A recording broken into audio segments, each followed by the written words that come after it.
in my personal opinion, if you've watched any of my content or if you followed any of my content or anything like that, you maybe know that, in my opinion, time is one of the most valuable assets we have. Not even one of. I think it's the most valuable asset that we have in life. And the reason why I think that is because you can't get time back. Like everything else in life, more or less, you can get back.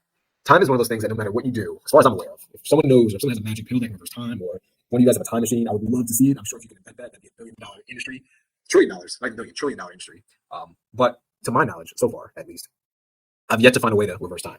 I found a way to condense things and get things done quicker, but never to reverse time. So time is super valuable, easily one of the greatest assets we all have on this planet. And that's one of the main things I try to focus on. Like whenever I do a training or if I try to coach or do anything like that, I try to make sure that people understand the importance of time. And I don't get too deep into it. I don't really have this particular story in the presentation. So I'm just gonna tell the story. I guess I'll tell the story before more people show up. But yeah, I would see so many people just stuck in a loop. It's fascinating to me. Like you'd see somebody and they're say 20 years old, then you see them again at 24. And from 20 to 24, I feel like when you're younger, you get to make mistakes and there's a lot less expectation on you. So if you keep repeating the same loops or the same habits, it's not as bad in my opinion, or at least from a societal point of view. We don't judge so negatively on people when they're younger and they keep making the same mistakes, or if their lives seem to not be progressing. But as you get older, you start to see the same person or the same people after 5 years, 7 years, 10 years, just do the exact same thing each year. It just starts to get a bit, I don't know, you sit there and wonder, like, how are you messing up or failing consistently? Like, how's it no progress? I can see someone being in a situation where they failed hard, but it took them a long time to progress to kind of get to that baseline, and then from there, maybe they found success, or they achieved whatever it is they wanted to achieve, because success is relative. But I think it's different when you see someone who, year one, they're doing A, B, and C. Year 5, they're still doing A, B, and C. Nothing's changed. Year 10, they're still doing A, B, and C. Nothing has changed. And to me, that's a bit fascinating. That's probably the best word I can think about right now to describe that. Fascinating. Just because to me, it doesn't make any sense. I don't know. I value my life a lot. So if I'm not progressing or if I don't feel like something's changing, it just kind of bugs me. Like it really bothers me. Yeah, to me, time is super valuable, super important. It makes me think about fitness is one of those things too. When I was in college, I spent a lot of time trying to understand working out. I took some kinesiology courses. Me and some friends at one point tried bodybuilding. And one of the most common things you see in the gym is people not progress.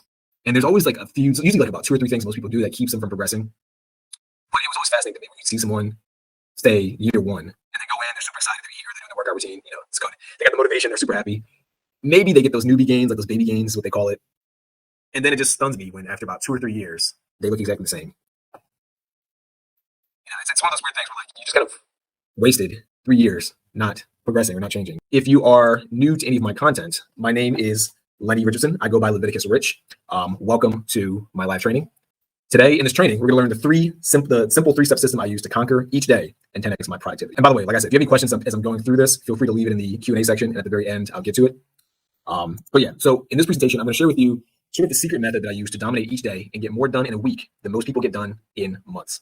And you're probably sitting there thinking to yourself, that has to be an exaggeration. There's no way you have some kind of method where you can get more done in like a week than people get done in months.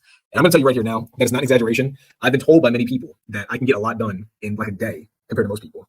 I've been told this. I'll get into this as the presentation goes on, but in previous jobs I've had, people have told me this, and different people I've helped with their business, they've told me this. Just personal friends have told me this. I've had this sort of compliment many times. And that's sort of what let me identify that I had this technique that I'm going to share with you. And it's a super simple technique. Once I kind of explain the technique to you, you're going to be surprised by how simple it is to implement. I'm not going to say it's easy to implement. It does take a bit of practice, and it does take a bit of work. Not a ton, but a little bit. But it's not complicated at all. So, and by the way, at the very end of the presentation, you're going to receive a bonus. So don't click out. Stay to the very end. Bonus. I personally think it's a fantastic bonus, but I'm a bit biased. But yeah, stay to the end. You get a bonus, and hopefully you enjoy the presentation. So first things first, just a quick introduction for anyone that is not super familiar with me. I go by Leviticus Rich. I'm a real estate advisor here in Loudoun County, Virginia. I'm the former owner of sort of a brand called College Conqueror. The whole brand of College Conqueror was to help college students and high school students sort of understand different techniques and skills and just different lessons in mainly college, but in life beyond. Things like finances, basic finances, budget, how to study more efficiently, how to memorize things more efficiently. Anything that could apply in college that could help them. The goal of the brand of College Conqueror was to teach them. And I like to say I went from a former depressed college student to a fulfilled lover of life. And I'm going to actually share with you a concept real quick that sort of took me from depressed college student to fulfilled lover of life. So I have a question for you. What's a good life? One of the things I really try to teach people and help people understand is sort of a concept known as eudaimonia. And so eudaimonia, if you're not familiar with it, it's sort of a ancient Greek philosophy term, sort of a concept from ancient Greek philosophy. And overall, it means the good life, the flourishing life, the fulfilled life. In order to get to eudaimonia, it was sort of coined by Socrates. Socrates, I used to be a big nerd when it came to philosophy and like history, but Socrates did not write anything. He sort of just orated, he dictated. He had a few followers, and his followers kind of wrote down things that he taught or any lessons he had that they could memorize or sort of paraphrase in a way, because some things they weren't actually just saying they're writing, but they kind of remembered the things he taught them and they later on wrote it down. So I'm sure they may have mistaken a few things, but let's assume that everything they wrote down was correct and was exactly what he said verbatim. They sort of describe eudaimonia, his followers describe it, as a combination of health, wealth, and relationships. And the whole idea behind eudaimonia is that if you don't have those three things, you can't really have a fulfilled life or a fantastic life. You'd at best have an average life, a common life, but more likely it'd be sort of a subpar, mediocre life if you don't have all three things. And real quick, just to kind of go through it, I refer to those three things as pillars. My belief is that every human being at all times should be trying to build up each of those three pillars daily. Some pillars will take priority in people's lives over others, but effectively what you want to do is build up the health pillar. So that's your physical health and your mental health. The wealth pillar, that's money. And it's not just money, it's not just how much money you make, but it's also how much you spend and how much you're able to invest to kind of protect yourself and think ahead in the future. And then the funny thing is relationships. And relationships, it does involve sort of, I think, first thing that comes to mind, like love and sort of like sexual relationships, but it also involves social relationships. Like, do you have good friends? Do you have some status in your social circle? Do you participate in the community at all? So you need to have a combination of those three things in order to have eudaimonia. And like I said, eudaimonia is sort of a fulfilled life. So real quick, using the technique that I'm going to share with you, I was able to get a ton of stuff done. And I truly feel like with this technique, many times I would feel like I've condensed several years into a single year. Or even sometimes you'd be able to condense what felt like months into just weeks. So using this technique, I was able to, for a lot, I was able to go on multiple dates per week, build a super fun and eventful social life. And the reason why I bring that up first is because one of the things I've heard from so many people is that they struggle to have a dating life, especially when you graduate college, especially when you're adulting. You kind of get into the work world and you find it super difficult to meet new people, make new friends, go out, date, do all those things. It's difficult to kind of coordinate it and put it into your schedule. So that's why I bring that up. During using this technique, I was able to write a 200 plus page book in about 3 months. Quick story about that book, by the way. This is the book on the left-hand side, or maybe it's right-hand for you. I'm not too sure. It's called 27 by 27. I sort of wrote it when I was 26, about to turn 27, and it's sort of just 27 lessons I learned in life. The reason why I bring that up is because the book originally was going to be about 300 or 400 pages, and I spent time condensing it. So the final copy is actually much shorter than it would have been. And even now, if you were to order it on Amazon, the font's like size 10 font, and it's still over 200 pages, just to kind of give you an idea of how much content is in the book. And then using this technique, I've also written several other books, some for real estate, just some small books, some that are just ebooks online for free. And I've also helped other people create programs, and I've created programs myself, different courses, things of that nature. And actually to this day, I do still help people with just different things they're working on in marketing and with their business. So just as a testament to how much you can get done with this formula that I'm going to share with you. And even using this technique, I was able to sort of develop my physique and go from overweight to about 11% body fat. I think the lowest I've been is about 8 or 9% body fat. But I would say in like this picture on the left with the shirt on, probably about like 10%, 11%-ish.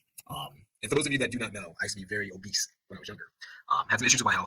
So I was forced to take steroids. Long story short, gained a lot of weight. Then kind of in college, I really spent a lot of times just trying to cut down and trying to gain muscle. Like I mentioned earlier, I was doing bodybuilding for a bit, trying to gain weight, then kind of got a bit fat, took it to the extreme, and then didn't like all that. Just didn't like being that size, so I cut down. But yeah, this technique, you can slim down, write a book, start a business. It's a lot you can do with this technique. And even at one point, I started a company known as Affinity. And it was sort of just a Facebook ad and social media advertising agency. And for those of you that have never tried to start a business, it is a very long process. It is very time consuming. It's not fun all the time. And a lot of organization is required to do it, just as a testament to how much you can really get done with this technique. And also with this technique, I was able to sort of ramp up the popularity of my podcast, Meeting Virginia. Really quick, if you've never run a podcast before or like a show, it is very time consuming. It is very time consuming. It requires a lot of organization, chasing guests down, trying to get the guests to schedule, trying to persuade them to come on the show. Just so people even consider it. Managing the reschedules, managing the flights, then publishing the content, getting the content out there. If you have a video editor like myself, you have to get the content out there. It is a very, very, very time-consuming process. But luckily with this technique, it's much more manageable. So it's actually super quick. It's so manageable that I've actually seen other podcasts that have huge production teams take longer to put out content than I would. Now, of course, they're able to get a lot more guests and stuff like that. So there's other things they're able to do. Obviously, if you're just a 1 or 2 person or small group of people, you can't do it like myself. But with my technique, even putting out content or getting guests, I can do relatively quickly compared to even big teams. And I've also used this method to make my workday in a law firm where I worked a lot less stressful. If anyone that's familiar with the law industry, or if you've ever worked at a law firm, or if you're a lawyer yourself, it's very, very stressful. Working at a law firm is very stressful, to say the least. It's a lot of work, a lot of stress, a lot of paperwork. You have to be super meticulous about everything all the time. There's always a lot at stake. So I'm very stressful. Using this technique, I was able to sort of keep things organized, and my workflow is actually extremely good, to the point where other people at the law firm would often say, like, "How are you not stressed? How are you getting this much done so quickly?" Um, and you're going to learn how to do that very shortly once I explain to you my three-step method. So, like I said, quick recap. With this formula that I'm going to share with you, you'll be able to improve your health, be able to gain muscle like this guy on the far left. You'll be able to ball out, hopefully improve your finances like this guy in the middle with the cool coat on. He's about to go out to the club and drop some ones. Who knows what he's going to do with those ones, but hopefully he's going to donate those ones to charity. And then we have these people on the far right. You'll be able to have a much better social circle with this technique. You'll be able to spend more time with people like your family or your friends, or whoever, however you want to use your time to better your social life. You'll be able to do that with this formula. All right. So real quick, I want to get some background on how I came up with the formula before I kind of get into the formula itself. So long story short, I used to have what's called a fixed mindset. Back when I was in college, I would say back in freshman and sophomore year, I sort of had this fixed mindset. I sort of had the belief that however you were is how you always were meant to be. Hopefully that makes sense. So basically, if you were intelligent, that was because your genetics made you intelligent. And if you weren't that intelligent, and if you couldn't do very well in school, that was because your genetics made it so. You just weren't able to do well in school. If you were super skinny, no amount of working out could make you big. You were stuck where you were. And if you were super big, my belief at the time was that you were just by default genetically wired to be super jacked and ripped. That was my mindset at the time. I didn't think it was truly possible to sort of advance or grow. And I remember actually at times back in college, my original major was engineering. And there's some concepts in math, and I would struggle to get them. In hindsight, it was really just because I didn't study that much. But at the time, I thought it was just because I wasn't wired to understand math very well. And it sort of became a bit of a limiting belief, so to speak. Like I had this mentality that you have to play the cards that you're dealt with in life, and you can't change your hand, you can't alter anything, you can't switch the game around. However everything was, is how it was meant to be. There's no changing anything. So eventually, I kind of got kicked out of college, not once, but twice. And I always try to let people know I didn't get kicked out because of anything super extreme. I didn't fail out. It wasn't because of like drugs or anything disciplinary by any means, nothing academic. It was financial, purely financial. I just couldn't afford the tuition. And one day I got a fantastic letter in the mail that basically said, "Hey, you didn't pay your tuition. So next semester, you will not be coming back to school. Pack your bags and get out." That's basically what the letter said. So I was short on my own. Eventually got my own apartment, kind of off campus, lived with a few roommates. But at the time, went through a lot of depression and anxiety. Even before then, I was kind of already I was kind of going through depression before that. Just had a lot of issues with, you're on a college campus. I struggled to talk to girls. No girl would talk to me. I was single. I struggled with my health. I was overweight, had a super terrible diet. And that definitely contributed to my negative mood and my negative mindset. Social circle it was okay, but it wasn't great. Once I kind of got to the main campus of college, everyone sort of kind of split up, and I lived by myself at the time when I was taking classes. So it didn't really impact me positively from a mental standpoint, if that makes sense. So getting kicked out was kind of that thing that just pushed it over, and really went down a really bad rabbit hole of depression and anxiety. Just feeling sorry about myself, and just always having sort of negative, intrusive thoughts. So I tried to go down the self-improvement route to fix my life. And I sort of reached a point where I wanted to change, and I kind of had some hatred for myself. And almost kind of in hindsight, I'm kind of glad that this is how my brain works. But I would almost sit there and just ask myself how to solve problems. Like I think by default, my nature is to try to solve problems. And I'll sit there and say, I hate myself. Like, how do I solve this problem? And the answer I came up with is read. Just read more books, and eventually you'll find answers. So I'd go to the library all the time. I'd sit there, besides working, I didn't have much else to do. I didn't have a lot of friends. I didn't have a girlfriend. I wasn't really working out at the time. So I would just go and sit at the library and just read. That's kind of how I got into philosophy. And I picked up finance books and psychology books, a bunch of different books, whatever I can kind of get my hands on, or whatever one book recommended. I'd finish a book, it'd have recommendations. I kind of move on to another book. Long story short, though, one of the books that came up was Carol Dweck's book, Mindset. And in her book, Mindset, she sort of talks about the idea of a fixed mindset and limiting beliefs versus a growth mindset. Yeah, she sort of talks about the idea of a fixed mindset versus a growth mindset. And it's exactly as it sounds. A fixed mindset was what I had. It forces you into this box where you don't think you can improve. You're not really open to learning more things. You're not really open to improvement. The growth mindset puts you into not so much a box, but it expands your mindset to the point where you're more open to learning new things, or you think that you can adapt. You think that you can improve. If you are a super skinny guy, you think you can gain muscles. If you're broke, you do think that you can be rich one day. If you are single, you do think that there's some method to being able to attract women, or if you're a female, attract men, whatever. And so reading that book kind of changed a lot for me. It sort of made me reconsider my viewpoints and my mindset and everything like that. Um, and then over time, I sort of came up with an idea of a business I wanted to start. And when I first got kicked out, I was about 19 years old, like 18 or 19 ish. I think I was about 19 at the time, almost 20. And you kind of learn that when you're working just 9 to 5 jobs or, retail work, whatever, you don't really learn in college how to budget, how to pay rent, how to do taxes. You don't learn any of that stuff. Even from like a practical level, there's some things about just nutrition, just getting certain foods that you don't even learn from college, just basic survival, like life skills. You don't learn that. So that's around the time when I created the company or business I mentioned, College Conqueror. Like I said, the whole idea of it was to help high school students and college students succeed in college and a bit beyond. Because after a while of working, it was kind of on and off that I got kicked out. I got kicked out twice. I was kind of out of college for about a year. They kind of let me back in for a semester. I did really good, and they kicked me out again, told me my courses or my grades didn't count. So it was on and off that I was in and out of college. But around that time, I sort of felt like I cracked a code to like just basic adulting. And it was a code that I think at that time no one else had really understood or even knew about. Like when everyone's in college on campus and everything's pretty much paid for if you go to the dorm cafeterias or everything's relatively cheap. The idea of budgeting and investing, all those things don't come up. Everyone thinks that they're okay. No one's planning ahead for the future, really. They're taking classes, sure, for a future career, but they're not really thinking much about just the future itself as far as some nuances. Like, oh, when I get older, my metabolism might slow down, so I should probably focus on how to diet better. Or in the future, I might want to retire one day, so maybe I should understand this thing called a 401k or Roth IRA. I don't get too deep in the weeds on different concepts, but things like that. Like when you're in college, you don't think about any of those things. So that was what College Conqueror was for. It was help people kind of learn those things and understand those things and kind of bring it in front of their face. And the main way I would do that is, luckily, I still kind of have my college email, and you can still access free. I should say they're free, but for free, you can still access like different studies and different research papers. So I was able to kind of read research papers and different library books and stuff like that, and sort of learn things. Some of it was things I've learned from experience. Others were theoretical, and I would sort of just give my take on things. So that was sort of a long-winded version of how I sort of learned about this formula. But I also, one of the things I kind of learned while studying and trying to help people when I did College Conqueror is that there were certain techniques. This technique is one of them that I'm going to share with you. There are certain techniques, though, that people did to achieve success. And in some way, shape, or form, the same technique is used by some of the most successful people you know. Now, regardless of if you like Dwayne Johnson or Elon Musk or Jeff Bezos or whoever comes to mind that you consider successful, chances are, in some way, shape, or form, maybe with minor tweaks or minor changes, but overall, they probably use this formula in their lives. And that is what led them to being so successful.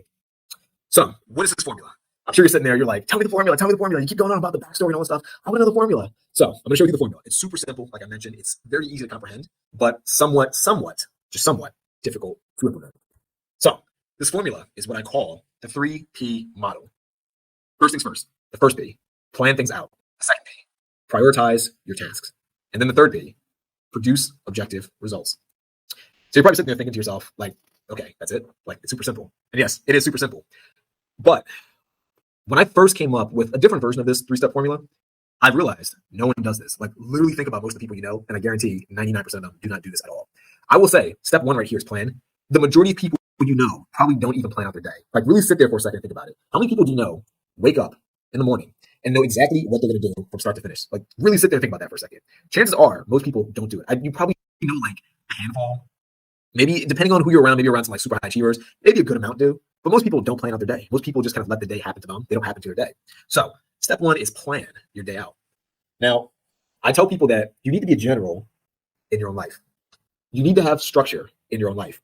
If you have a general or even a CEO of a company or a captain of a pirate ship, some leader, they need to organize and structure everything in order to be successful. If you're a general going to war, you can't just haphazardly have your troops just roam. They'll all die. It's a death sentence. If you're a CEO of a company, you can't just have everyone doing whatever they want at all times. You have different positions. You have CEO, CFO, you have admin, you have HR, you have managers, you have a bunch of people doing different things. You need structure. You need to be a general in your life, much like there's generals and CEOs in real life. And to me, the way you truly structure things and the way you truly organize everything is by having a planner.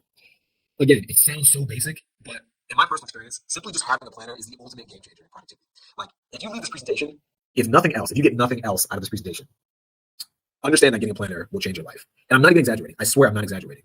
Most people, like I said, don't plan out their day. Getting a planner will at least force you to begin planning your day. You might not be the most efficient at it, but you at least start to sit there and think about, what do I do daily and what leads me to results that I want. Now, I don't want to get too ahead of myself, but yeah, getting a planner will dramatically change your life. Trust me on that. So real quick, I want to share with you exactly how I go about using a planner, because I've actually seen and worked with people that try to plan out their day, and if they do check off the first box of having a planner, most people from that point on still use the planner ineffectively. So my personal belief is that you should plan your days out by the hour, starting from the time you wake up until the time you plan on going to sleep. Every hour should be accounted for. Now, I'm saying an hour for a very specific reason. Some people I've heard try half an hour. Some people try like chunks of like 2 to 3 hours. I personally think an hour is the perfect duration of time to plan things out because it's enough time where if you focus, you can actually get something done, like something substantial done. Half an hour to me is a bit too short. Like to me, once you start doing something important, let's say for example, you're a college student, you have an essay to write. By the time you open the Word document, even start to outline or start to think about what you want to write, that alone will take 15 minutes. So you probably won't be able to produce any real results in 30 minutes if the initial 10 to 15 minutes is spent just getting, just planning things out, like just getting from point A to point B. Does that make sense at all? So for this reason, I think an hour is more reasonable. You'll find that once you start planning things out, you'll get a better estimation of how long things will take.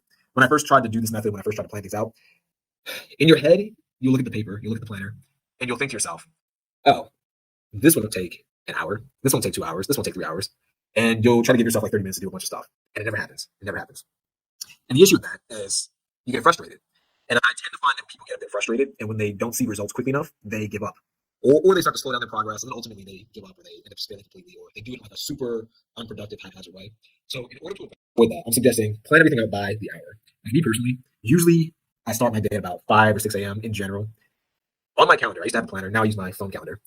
From 5 a.m., I literally have wake up. It's the first thing. About 10 or 11 p.m. go to bed every day for the most part. There's some days where I don't do it because I plan on being up later, or some days where I plan on waking up later, or have something the next day.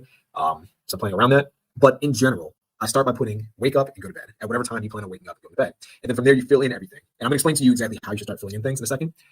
But make sure every hour is accounted for. Now, some things I don't put in, like lunch or whatever, I don't put in like lunch or dinner or snacks. But you can if you really want to. I don't do it because in general, I actually don't even eat that much. I probably in general eat like 2 meals a day.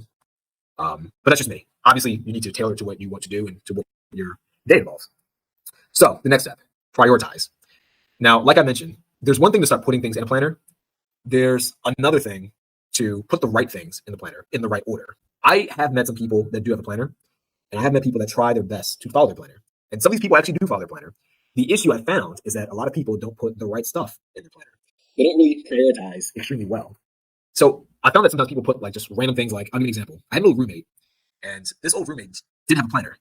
But what they would do is they put clean, study, go to bed, free time, go to work. And that was it. They would just put it like as bullet points in the planner without any time, no times. There was no deadlines or anything like that. They would just put them like randomly in the planner. And even though they did get that stuff done, the issue was that it wasn't leading toward any goal. Like it was the most generic stuff. And the issue was that they ended up just filling up the day with garbage. There's a concept real quick that just came to mind that I'm gonna share with you. It's called I don't want to butcher it. I believe it's called Parkinson's law. I could be wrong, but I believe it's Parkinson's law. And Parkinson's law pretty much says the amount of time it takes to do a task is based on how much time you give it. So, for example, if you're a college student again, say you give yourself 5 hours to do a project. If you give yourself 5 hours to do a project, it'll take 5 hours to get the project done. Or even another more simple example, you're a kid. Your mom leaves. She says, by the time I get back home, you need to clean your room. I feel like we've all been there where your mom is gone for about 5 or 6 hours, and maybe it really takes you you could have gotten the place clean in like 20, 30 minutes, maybe 45 minutes, not that much stuff, 30. 2 dishes that need to be washed, maybe some clothes that need to go in the laundry. 45 minutes tops, maybe an hour tops. You hear her pull up, or she gives you the phone call. I'm on my way. Now you start to panic. And now that whole 5 or 6 hours that she was gone was wasted. And you spent the last few minutes trying to get that work done that you could have already done in the very beginning, at your own pace. Now you're rushing to get it done. And sort of the point behind that is the amount of time you give yourself to do a task is how long the task will take. Now, obviously, you need to be reasonable at this. Some things do take longer than expected, but most basic things don't need to take that long. And the point that I'm making is that my old roommate would just put different bullet points in the planner. And because they were putting different bullet points, it took them all day to get basic stuff done. Like laundry and just studying, all that stuff took them forever. So they never actually got like real stuff done ahead of time, or they didn't really progress like they could have. So you need to prioritize in order to implement this formula successfully. Now, I want to say, don't confuse action for progression. Similar to that roommate example that I mentioned, it's easy for people to just do different random things and feel like they're progressing. From my understanding, when you achieve a goal, you kind of get like a dopamine boost. You get like a hit of dopamine. And it's almost like a winner effect. Like you do something and you want to kind of get that dopamine boost or that dopamine hit again. So you keep looking for wins. Now, this can be used strategically, but the issue is that some people, what they do is they'll find wins in things that don't matter. Like in my planner, I wrote to check my email. I check my email. I accomplished something. It's like, well, You did an action, but you haven't progressed because you didn't need to check that email or think of something else. Maybe you did some chores and you feel like you're satisfied because you did some chores. You did something, you put it on the planner and you get to check it off. So you feel like that dopamine hit. But the chores didn't need to take that long. You didn't really get much done, to progress towards your goals. So I think it's important to not confuse action for progression. There's two different things. There's overlap, of course, but they're not exactly the same thing. So to me, the best way I try to help people, I try to help illustrate the idea of how to structure one's day and how to plan and organize is basically what I call little rocks and big rocks. So the whole idea, imagine you have a jar of rocks, kind of like on the screen. Your goal is to fill the jar of rocks without any overflow. Nothing can be poured out. Everything needs to be used. I give you 4 components. I give you big rocks, I give you sand, I give you water, and I give you small rocks. Like I said, your goal is to put all of those things in the jar without any overflow. And you have to use it all. It all has to fit. If you're like most people, and the rocks are the daily things you do per day, if you're like most people, you're just throwing random stuff in the jar, just trying to fill it up. You're putting sand in first, then you kind of put some water in, then some big rocks and small rocks, maybe a little bit more sand, then a little bit more water. You're just doing things haphazardly. The issue with that is the jar's gonna overflow. By the time you put the big rocks in, then the sand on top of it, then the water, it's just gonna flow everywhere. And now you have no space for the small rocks. What you should do is you should sit there and prioritize and figure out which rocks are most important and which should go in first, which should go in second, and so on and so forth. So then you understand, okay, I should put the big rocks in first, then the small rocks, then the sand, finally the water. Let the water seep into the cracks, then the sand is kind of seeping into the cracks as well with the water, and now everything fits in the jar, and now there's no overflow. And this is how your tasks should be. You should begin every day starting off with the big rocks on your planner. So let's say, for example, you want to lose 20 pounds in the next year. What would be the most important thing to do every single day to progress? And think of big rocks as, if nothing else, what one thing could you do that would lead you closer to your goal? Consider that a big rock. Like if you need to kind of picture how to prioritize everything. A big rock would be, if nothing else, just one thing that moves you closer to your goal. So for example, if you're trying to gain or if you're trying to lose 20 pounds in a year, a big rock could simply be going to the gym. That's it. It could just be going to the gym. And then maybe a small rock might be getting healthier foods. Maybe the sand could be stretch or do cardio more efficiently. And then maybe the water could simply be looking at social media content to kind of motivate you. Does that make sense at all? You want to prioritize your day so that way the big rocks are first, then the small rocks, and these are the things that are most important that actually progress you towards your goal. Then the sand and then the water. And the sand and the water are the things that they kind of help, but you can do without them. If you skip them or if they don't really come up or if you don't have time for them, it doesn't really impact you that much. And by doing this, you're always progressing toward your goal in some way, shape, or form. So hopefully that example makes sense. And then we have the final step. It's produce. Now, I would say this last step is probably the hardest. The first two are relatively easy to understand and they're relatively easy to do as far as pulling out the planner and just writing stuff in it. The hard part is actually doing something. And this is the part where most people, if they didn't get to the first step, they definitely fail at the last step. They don't do anything. When I was in college, so many people would have an idea of what they wanted to do. They'd get their syllabus and they know I have a project due on February 28th. Let's just use that date as an example, random date. I have a project due. My professor told me about it at the end of January. And they spend the whole month not doing it. And then by the time like the 26th or the 27th comes, they panic and they freak out. They're like, oh, no, I got to get the work done. I got to get it done. They knew what they wanted to do and they knew how urgent it was to get it done. But the issue was that they didn't take action. They didn't produce.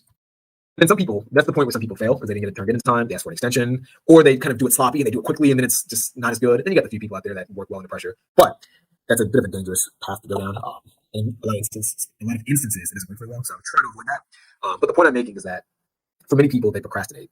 And even if they have a plan, even if they know what they need to do, and even if they know when they should have that thing finished or when they intend to have it finished, they don't do it because they procrastinate. And procrastination, in my opinion, happens for a bunch of different reasons. But my belief is that in order to kill procrastination, I have the belief that you should attack things with speed.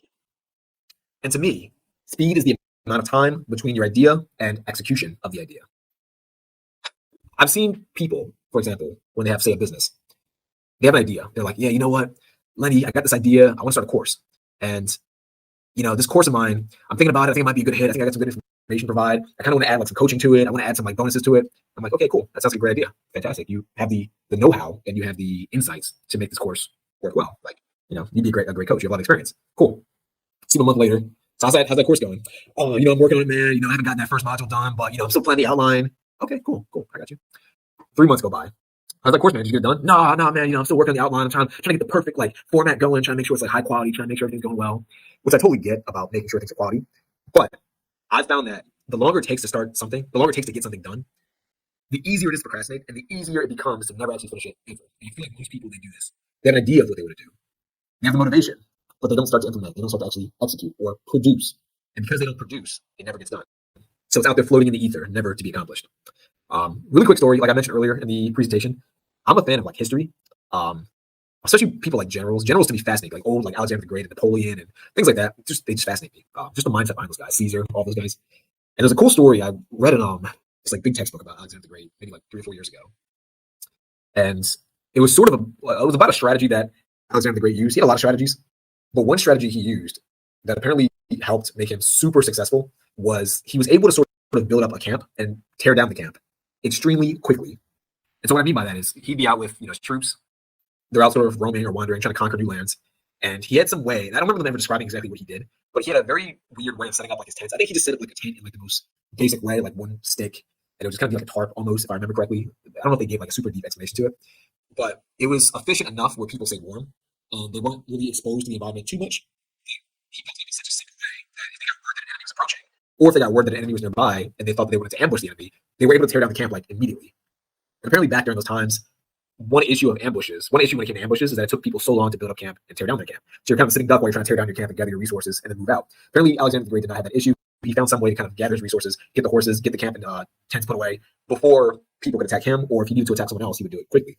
And the reason why I tell that story is because one of the key variables to him defeating other troops and other forces was that he would attack them with such speed and he would adapt so quickly that the enemy couldn't react fast enough. They'd have word that Alexander the Great's here, and they think they can ambush him because they can get to his camp in like a day. Meanwhile, he received word that they're coming, and in minutes he's gone, so they can never actually get him. So, and the point I want to make is that similar to the way Alexander the Great sort of used speed to protect himself and get the jump on his enemies, you should also implement speed in your life to attack your goals and get the jump on them. I will say over the years, one thing I've also found about procrastination, why people procrastinate, is because people get in their heads and they try to make sure the thing they're doing is perfect. I don't believe that anything's perfect. I don't believe in perfection. I believe in progression. When Mark Zuckerberg first tried to start Facebook, there were so many flaws, there were so many errors, so many things that were wrong. Every business you can think of, everything that you've ever seen created, did not start perfect. It started off with flaws. It started off haphazardly, or not haphazardly, so to speak, but it started off with issues. And as time went on, those issues were either eradicated or improved upon, or something else was introduced to fix it. And the point I'm making is that it's better to take imperfect action and just kind of correct it over time than to take no action at all, which means you're not producing anything. Does that make sense at all? So don't be, like I said, utilize speed. If you have an idea, attack it quickly. And don't be super concerned about trying to make it perfect. Just start, just try to get it done, and then let it kind of work itself out as you implement, as you put forth action. So we have reached the end of the presentation. Hopefully by now, you have all the tools you need to 10x your day.